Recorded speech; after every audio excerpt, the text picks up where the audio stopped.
Hello everyone, আসসালামু আলাইকুম। Welcome back to my channel. আপনারা যে যেখান থেকে দেখছেন না কেন সবাইকে স্বাগতম আমার এই ছোট্ট চ্যানেলে। আজকে চলে আসছি আমি আপনাদেরকে নতুন একটা রেসিপি করে দেখাবো। সেটা কয়েক টুকরা গরুর মাংস দিয়ে মজাদার একটা গরুর মাংসর রেসিপি। চলুন রেসিপিটা দেখে নেওয়া যাক। এখানে আমি একটা প্যান নিয়েছি, প্যানে দিয়ে দিচ্ছি আমি সয়াবিন তেল। তেলটা আমার গরম হয়ে গেলে আমি এখানে অ্যাড করছি পেঁয়াজ কুচি। এখানে আমি 3টা বড় সাইজের পেঁয়াজ নিয়েছি, কারণ এই মাংস শুধু পেঁয়াজ দিয়ে যেহেতু করব সেখানে আমি পেঁয়াজটা একটু বেশি দিয়েছি। আমি 3টা পেঁয়াজ দিয়েছি, আপনারা কম বেশিও করে নিতে পারবেন। আমি পেঁয়াজটা কিন্তু ব্রাউন করে ভেজে নেব। পেঁয়াজটা যাতে ব্রাউন করে ভাজা হয়, বেশি পুড়ে না যায়, পুড়ে গেলে কিন্তু ফ্লেভারটা নষ্ট হয়ে যাবে। আমি মিডিয়াম ফ্লেমে কিন্তু পেঁয়াজটা সুন্দর করে ব্রাউন করে ভেজে নেব। ফ্রেন্ডস, দেখতেই পাচ্ছেন আমার কিন্তু পেঁয়াজ দিয়ে কিন্তু সুন্দর একটা কালার আসছে। আমি এই আস্তে আস্তে করে আরও একটু ব্রাউন করে ভেজে নেব। ফ্রেন্ডস, আমার রেসিপি যদি আপনাদের কাছে ভালো লেগে থাকে অবশ্যই আমার চ্যানেলটি সাবস্ক্রাইব করে পাশে থাকবেন। আর যারা ফেসবুক থেকে দেখছেন অবশ্যই আমার চ্যানেলটি ফলো করবেন। আমি মিডিয়াম ফ্লেমে কিন্তু সুন্দর করে বেরেস্তাটা করে নেব। দেখতেই পাচ্ছেন ফ্রেন্ডস, আমি পেঁয়াজ বেরেস্তাটা কত সুন্দরভাবে করে নিচ্ছি। অনবরত ভালো করে নাড়াচাড়া দিয়ে নিতে হবে। এই মাংসটা যদি এভাবে রান্না করেন অনেক টেস্ট হবে, আর এতটাই টেস্ট হবে সে ছোট বড় সবাই পছন্দ করবে। আর মাত্র কয়েক টুকরা গরুর মাংস দিয়ে আপনারা যখন গরুর মাংসটা রান্না করবেন, মাত্র 2 থেকে 3 টুকরো মাংস যদি উঠায় যদি এক্সট্রা এই রেসিপিটা করেন, খেতে কিন্তু অসাধারণ টেস্ট হবে। এই রেসিপিতে কিন্তু তেমন মাংস লাগে না, অল্প মাংস দিয়ে কিন্তু এই রেসিপি করতে পারবেন। পুরো ফ্যামিলির জন্য সবাই প্রশংসাই করবে। আমি কিন্তু মাংসটা একদম ছোট ছোট করে টুকরো করে নিয়েছি, দেখতেই পাচ্ছেন ফ্রেন্ডস। এখানে আমি 2 টুকরো মাংস নিয়েছি, 2 পিস মাংসটাই কিন্তু আমি ছোট ছোট টুকরো করে নিয়েছি। এটাই আমি ভালো করে নাড়াচাড়া দিয়ে নেব। দিয়ে দিচ্ছি স্বাদ মতন লবণ। এখানে কিন্তু এক্সট্রা আর কিছুই দিতে হবে না। আমি একটা তেজপাতাও দিয়েছি, আমি তেজপাতাটা 4 ভাগ করে দিয়েছি। আর কিচ্ছু লাগবে না। এই মাংসটা খেতে যে এতটাই টেস্ট হয়, অসাধারণ হয়, যে আমি আপনাদেরকে বলছি বাট বলে বোঝাতে পারবো না কতটাই টেস্ট হয়। যদি আপনারা এই রেসিপি একবার করে খেয়ে তখন বলবেন বাস্তবে এটা কতটাই টেস্টি।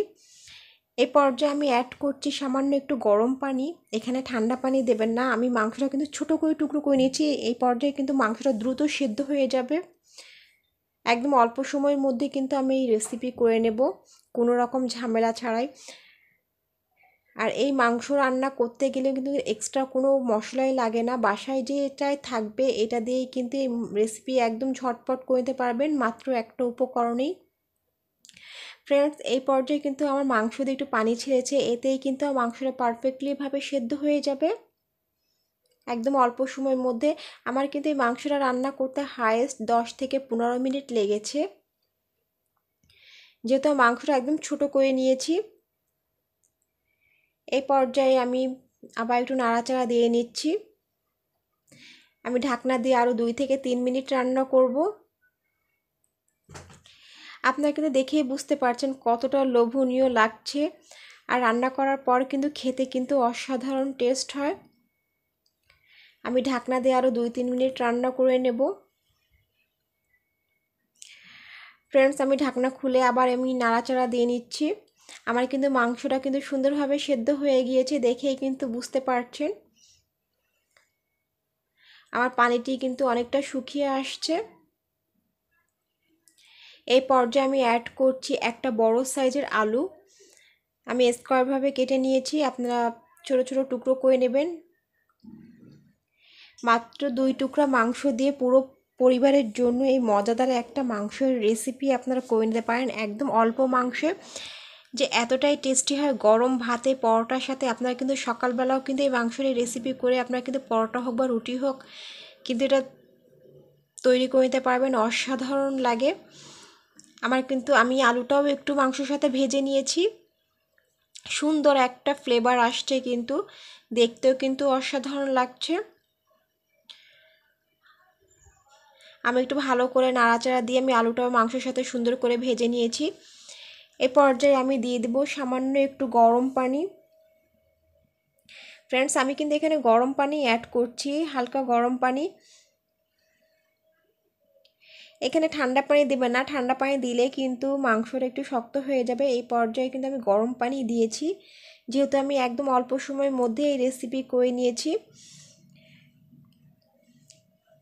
এর মাংস কিন্তু বেশি ঝোল ঝোল ভালো লাগবে না, সে কারণে অল্প পানি দিয়েছি। আমি আরও 3 থেকে 4 মিনিট রান্না করে নেব।